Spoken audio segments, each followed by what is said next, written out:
Hello friends, Books with Grandma here, and today I have a book called The Country Bunny and the Little Gold Shoes, as told to Jennifer, by DuBose Heyward, pictures by Marjorie Flack.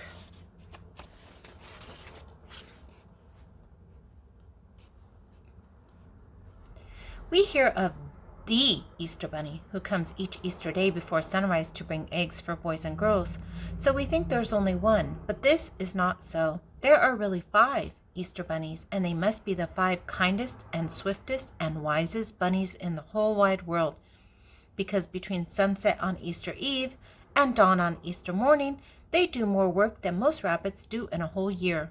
When one of the Easter bunnies grows old and can no longer run fast, the old, wise, and kind grandfather bunny, who lives at the Palace of Easter Eggs, calls the bunnies together from the whole world to select the very best one to take the place. Often a mother bunny says to her child, "Now, if you learn to be wise and kind and swift, someday you may grow up to be one of the Easter bunnies." And all of the babies try their very best so that they can grow up and go to work for the grandfather bunny at the Palace of Easter Eggs. One day, a little country girl bunny with a brown skin and a little cotton ball of a tail said, "Someday I shall grow up to be an Easter bunny. You wait and see." Then all of the big white bunnies who lived in fine houses and the jackrabbits with long legs who can run so fast laughed at the little Cottontail and told her to go back to the country and eat a carrot. But she said, "Wait and see." The little girl Cottontail grew up to be a young lady Cottontail, and by she had a husband. And then one day, much to her surprise, there were 21 Cottontail babies to take care of.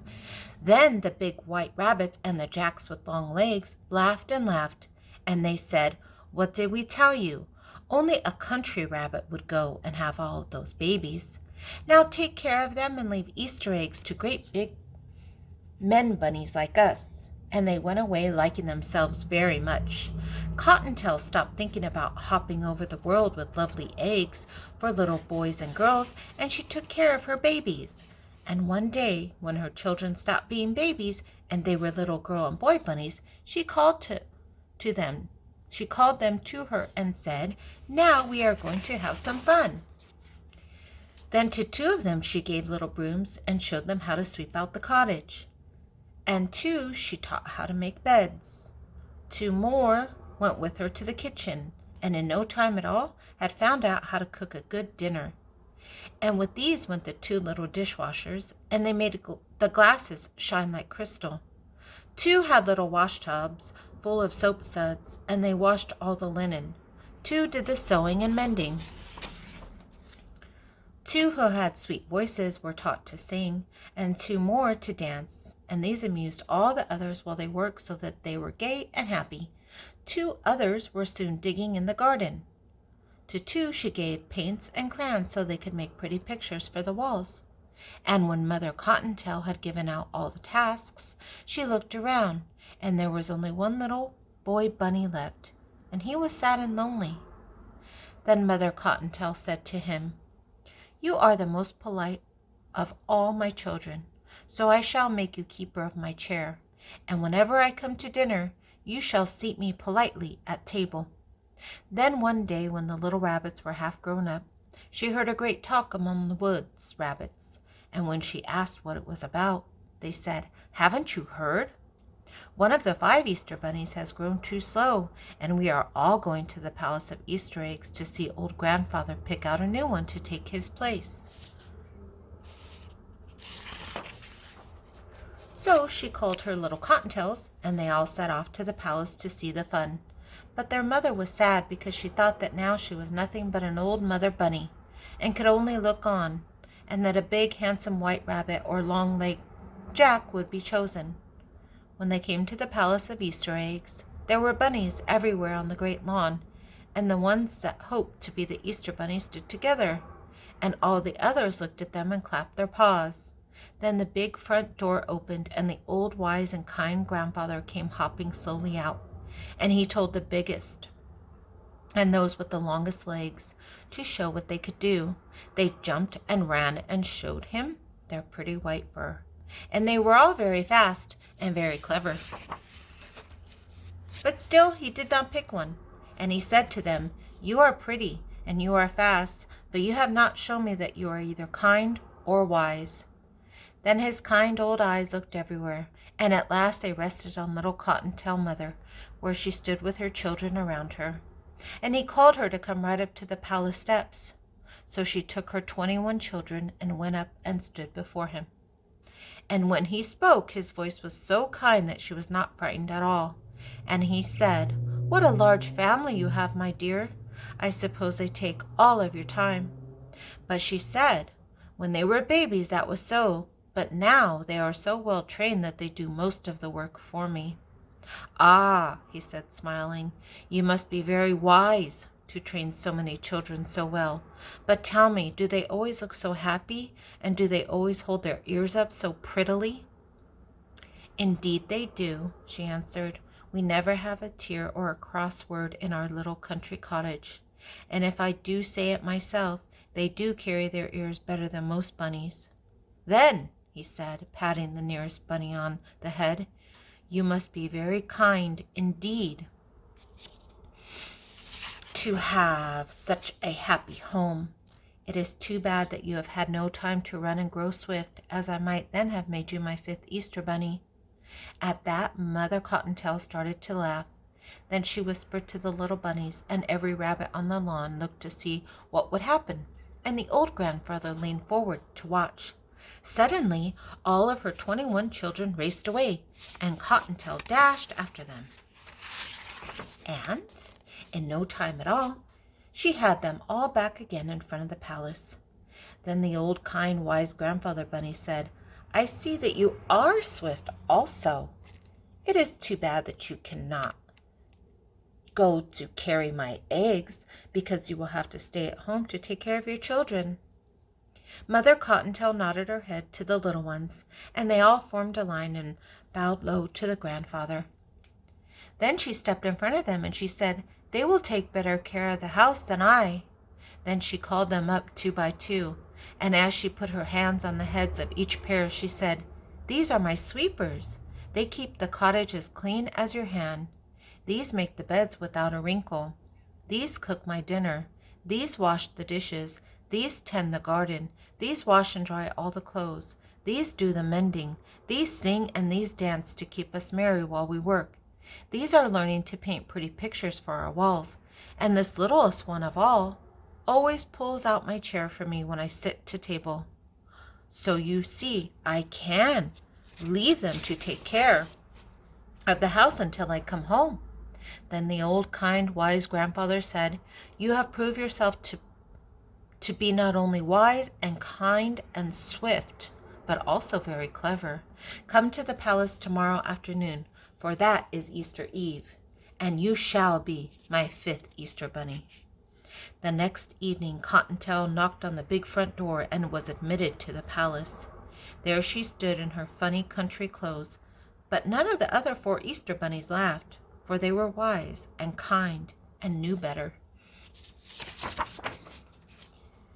They showed her all over the palace, from room to room, all piled high with eggs of gold and silver, and eggs that glittered like snow, chocolate eggs, marshmallow eggs, eggs for rich children, and eggs for poor children, for children who were sick, and children who were well all over the world. Then, as soon as it was dark enough for the children to be asleep all over the world, the old, wise, kind grandfather gave the word, and the 5 bunnies set to work as fast as they could. First one, then another would take up a large egg or a pretty little basket, and in a single hop would be out of the palace and away out of sight. Then in a moment he would be back again, and before you could say Jack Robinson, he would have whisked away again. Slowly the night wore away, and the bunnies began to look tired as they kept returning for more and more eggs. And in the palace the glittering piles grew smaller and smaller. Poor little Cottontail was very tired, for this was the first time she had ever gone so far or so fast in her life, and she was beginning to hope that she could soon take the little basket that was set aside for her own children and go hopping home, when old, wise, kind grandfather called her to him.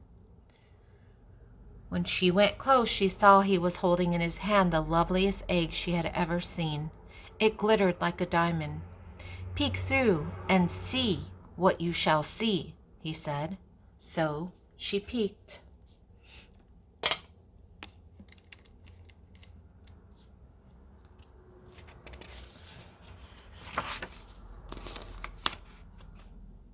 Through the little hole in one end, and she saw a beautiful scene with a sleigh and a lake with people skating on the ice. And he said, "Because you have such a loving heart for children, I am going to give you the best but the hardest trip of all. Far off over 2 rivers and 3 mountains there is a great mountain peak, and in a little cottage on that peak is a little boy who has been ill for a whole year, and who has been so brave that never once has he cried or complained. The mountain is so high, and there is ice on the top, and it will be hard to climb, but if you get there, you will give more happiness than any other Easter bunny." Cottontail picked up the egg very gently and went hopping away on her journey. She crossed the first river and then the second.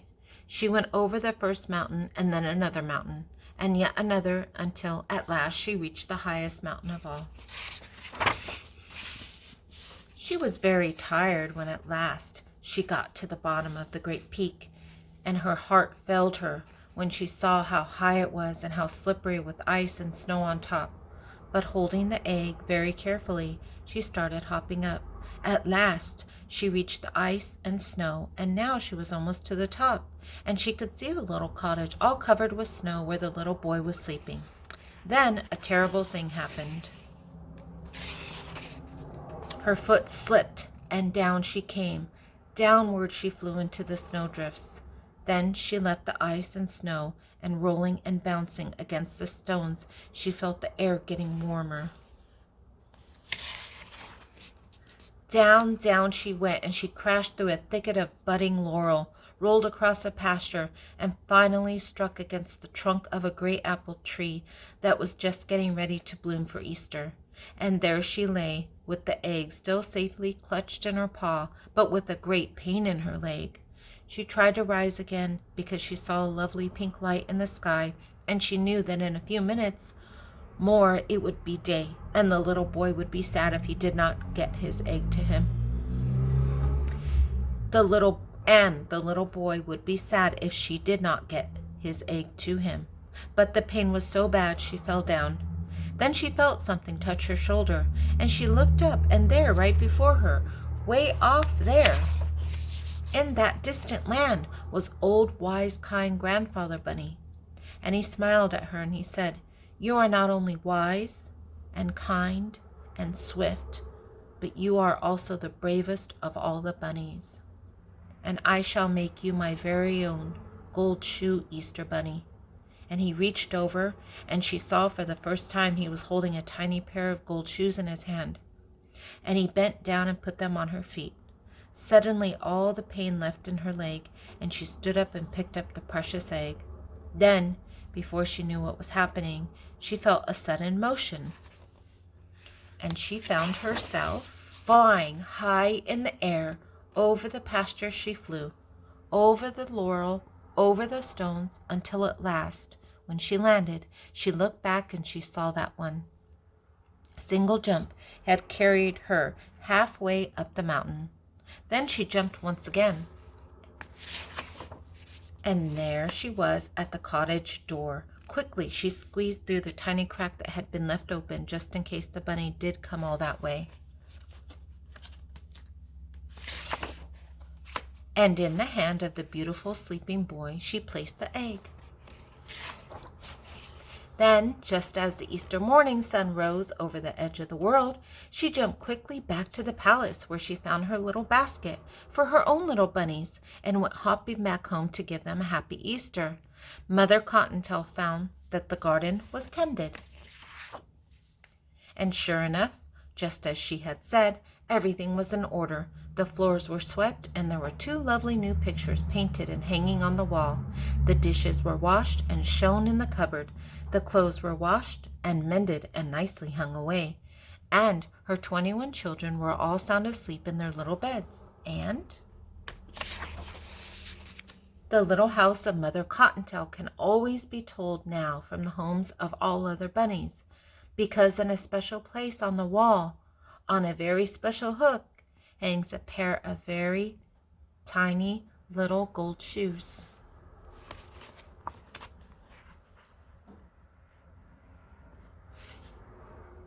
The end. Thank you so much for stopping by, and until next time, have fun.